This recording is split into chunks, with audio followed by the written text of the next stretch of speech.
to Rise Kids. If this is you just joining us for the first time, we are learning all about our well-being, looking after ourselves. You see, we've been learning over the past couple of weeks that our body is God's design. God made us, God created us, He knitted us together, He made every wonderful bit of you and me, and He says in the Bible that we've got to look after our body. So that means we've got to take care of it, we've got to put healthy things inside it. And last week we were learning about our mind, helping to control our thoughts, because sometimes our thoughts can lie to us. They can tell us we're not good enough, nobody likes us, we're bored, we're fed up. It can tell us all kinds of lies, and we've got to take control of that. Because God says whatever things are good, whatever things are worthy of praise, whatever things are great, think about these things, not all the negative things that your head's telling you. And today we are learning how to look after our physical needs. And one of the things we can do is get out, get some exercise, go for a wee walk. So that's what I've been doing. Hamish and I have been out here in the woods going for a wee walk. But we're going to head back to the house right now because I want to find out more about our superhero from the Bible, Elijah. And I want to find out how God helped Elijah look after his physical needs. See you soon. Bye guys.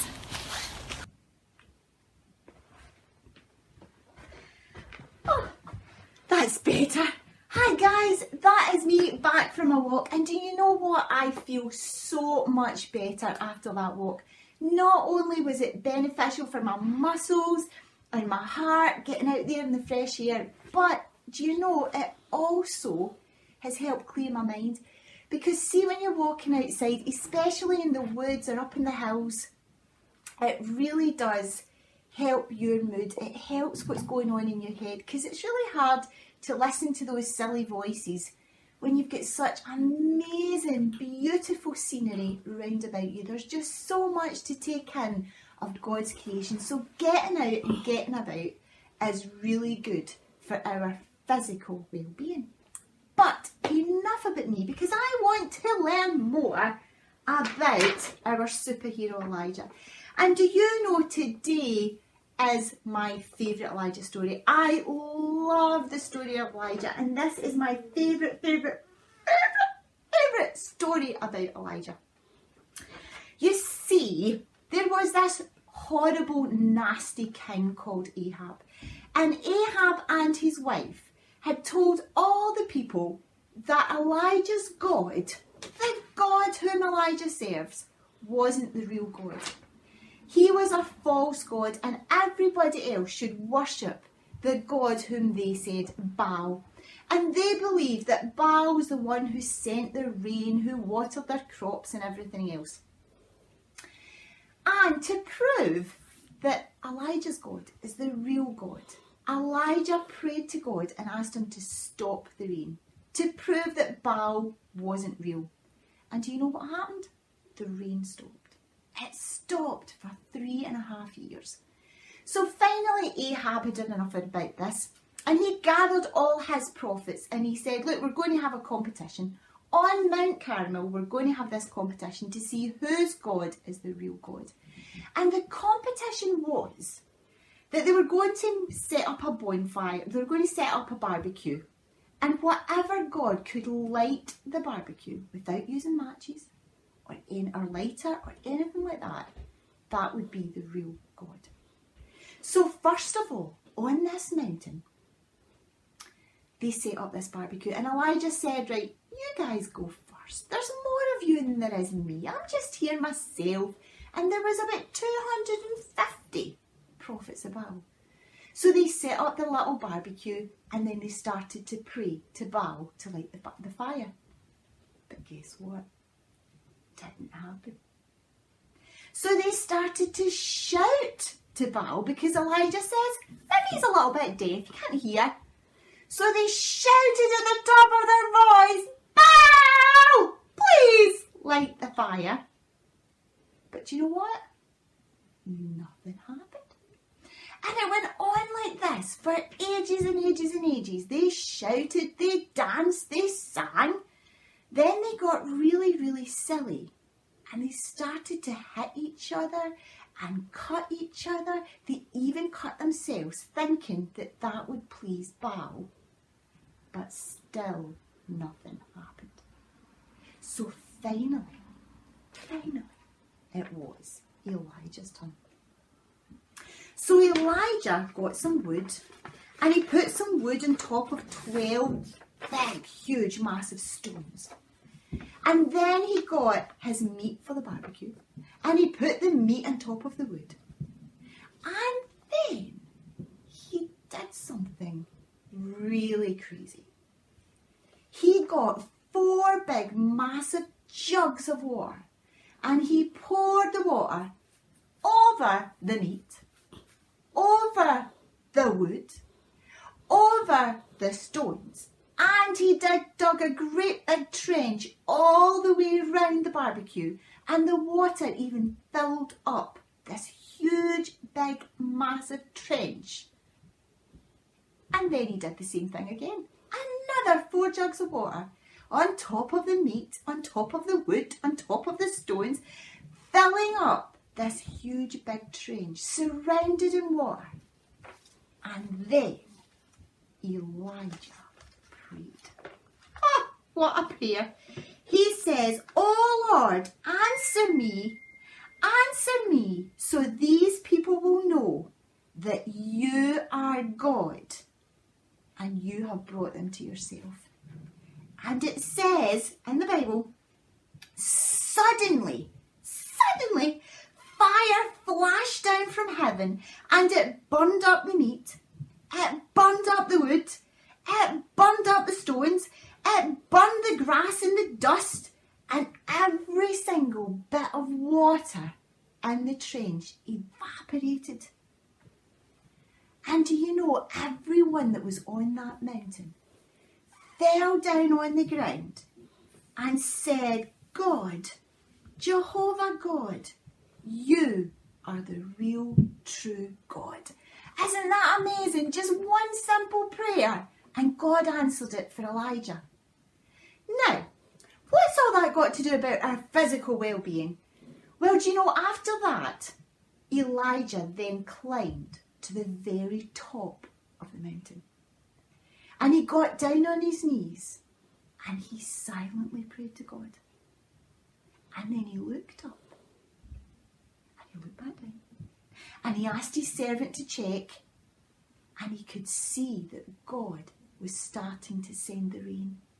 So he ran back down the mountain. He said to Ahab, "Get in your chariot, Ahab, and go home, because the real true God is now going to send the rain." So Elijah jumped in his chariot with the horses, and he started heading for the way home. Pretty soon, little tiny raindrops started to fall. Then it got heavier, and then Elijah ran down the mountain. He ran down the mountain. He took off after Ahab. God gave him so much strength that he caught up with Ahab's chariot of horses, overshot them, ran all the way back to Ahab's house before the chariot with the horses. And then when he got there, he turned around. He ran all the way to the next village, which was about 100 miles away. And then he said to his servant, "You wait there, because I'm going to go for a walk." And he walked for a whole day before finally sitting down under a tree, exhausted. Can you believe that? Climbed halfway up a mountain, then won this great big competition, climbed to the top of the mountain, ran all the way down and raced a chariot, running 17 miles, then running another 100 miles, then walking a whole day.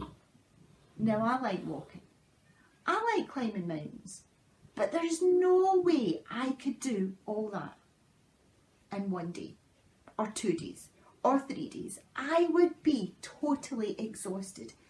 And after all of that, so was our superhero Elijah. He was pretty exhausted. And he went, God, I can't do any more, God. Oh God, this is so hard. Oh God, I've had enough. I'm just exhausted. And you know what happened? God sent an angel to help Elijah. And the first thing the angel said was, Elijah, you need some sleep. Lie down and go for a rest. So he did. Elijah lay down and he started to snore. And he slept for a long time. And then the angel tapped him on the shoulder and said, Elijah, you need to eat. And Elijah sat up and the angel, had made him some toast. Imagine waking up in the morning to discover that the angel had baked some bread and had even cooked your toast for you. And that's what he did. He made him some toast and then he said, Elijah, you also need to drink. So he gave him some water. Because after climbing all those mountains and running for miles and miles and miles and walking all day, he could be doing with some water. So that's what he did. He drank some water. And then the angel said to him, Elijah, you need to sleep again. Go back to sleep. So he lay back down and he had a great big sleep. And then the angel woke him up again and he said, Elijah, you need to eat some more and drink some more because you've got a very, very, very long journey now. I mean, as if his journey wasn't long enough. But he ate some more toast made by the angel. He drank some more water given to him by the angel.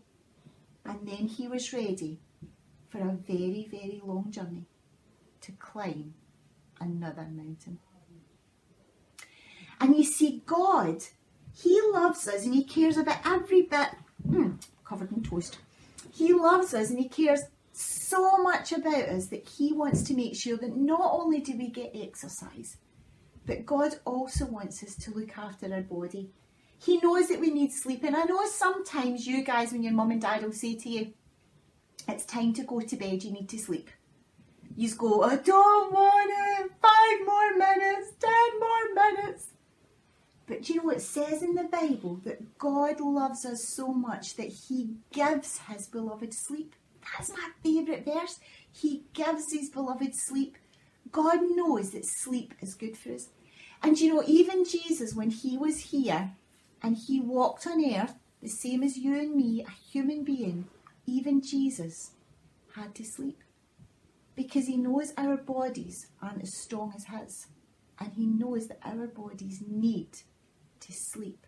So the next time your mum and dad says to you it's time for bed, don't argue, don't moan, just go to bed and thank God that he gives you a great night's sleep. Oh, my pillow seems so inviting right now. But God also wants you to eat. And not eat just rubbish all day long, because angels don't give rubbish food. Angels give good food. And you know, God has made lots and lots of good things for us to eat. Even vegetables, God said, are good. So we've got to eat good things. We've got to eat healthy things. Things that are good for us. And instead of drinking fizzy juice all the time, the angel gave Elijah water because he knows that fizzy juice wouldn't cut it. And it's God who gives us good water. So sometimes forget the fizzy juice and just drink lots and lots and lots of water, because that's good for us as well. And that helps keep our bodies good and strong and healthy. So that's your challenge this week, is to eat some healthy food, get a good night's sleep, and try and drink lots and lots and lots of water. Because remember, it says in the Bible, wait till I find it. 1 Corinthians chapter 6 and verse 19, it says, haven't you yet learned that your body is the home of the Holy Spirit God gave to you? That he lives within you? Your own body does not belong to you, because God bought it with a price. So use every single bit of it to give glory back to God, because he owns this body. He owns it. He made it, He loves it, He cares for it, and He wants you to do the same so that you guys can have a long life and be happy and healthy. So this week, get lots of sleep, drink lots of water, eat healthy vegetables, and I will see you next week. Bye guys.